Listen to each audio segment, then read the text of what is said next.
Tomorrow, as I mentioned, here at First Baptist Church, we will have the Stand Courageous Men's Conference in Houston, Texas. Join me now to continue our conversation. Not only do we have General Jerry Boykin with us, but also Dr. Mark Harris, who is the Vice President of our Association of Church Ministries, and they oversee our men's ministry. Mark, welcome to the program. Great to be here. General, glad you didn't go anywhere.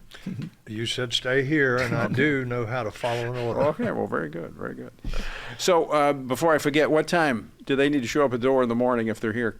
Well, they can be here as early as 7 o'clock, and about 8 o'clock, the worship team is going to begin worship, and things will kick in right after that.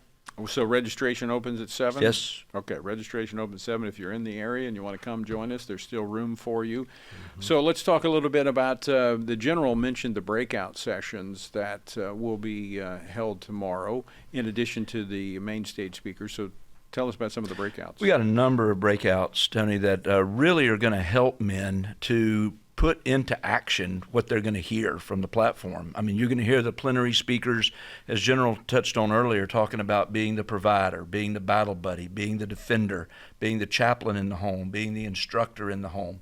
And then the breakouts are going to enable them to really find ways that they can make a difference in their own home, in their own church, and in their own community. And so like Doug Stringer, who is well known here in Houston, is going to actually be doing a very powerful breakout on how divine wrestling changes everything. And that'll make an impact. We're going to have Randy Wilson doing one on the words of life, man's influence on his family. It's a great one. Absolutely. It's good information. So Keenan Curitan is going to do one on making the most of leading family gatherings. And we know that that's an important aspect for men to be able to lead their family spiritually. Seizing the moment when these holidays come around and being able to lead that spiritually. It's a good segment. You got it. And then, of course, Tim Throckmorton, who works with us as a National CIT Director, is going to do one on how men can make an impact. You've been in Washington too long. CIT. Tell what's a CIT? Well, Community Impact Team. Okay, right. all right. Too much of this long. alphabet soup we get from D.C.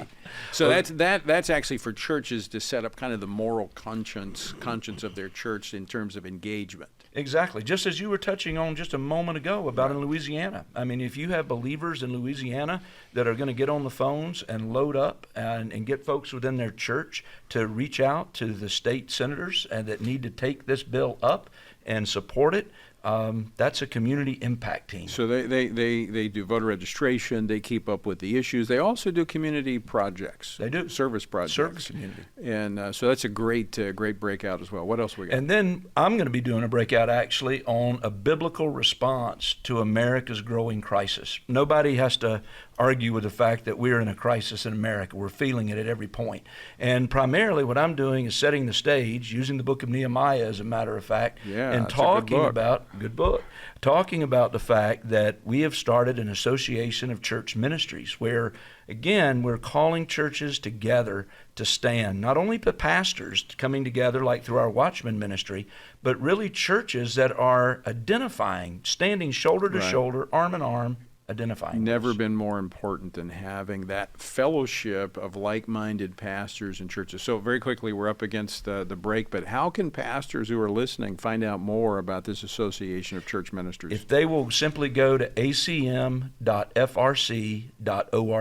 It's that simple, acm.frc.org. It'll take them to our webpage. They can find out information there that tells them how they can join and be a part. And again, you gave us a perfect segue in by talking about what's happening in Louisiana. Just imagine if we have 100, 200 churches in Louisiana that all of the people tonight were stepping up. Absolutely. Dr. Mark Harris, thanks so much for joining us, and looking forward to this conference this weekend. Amen.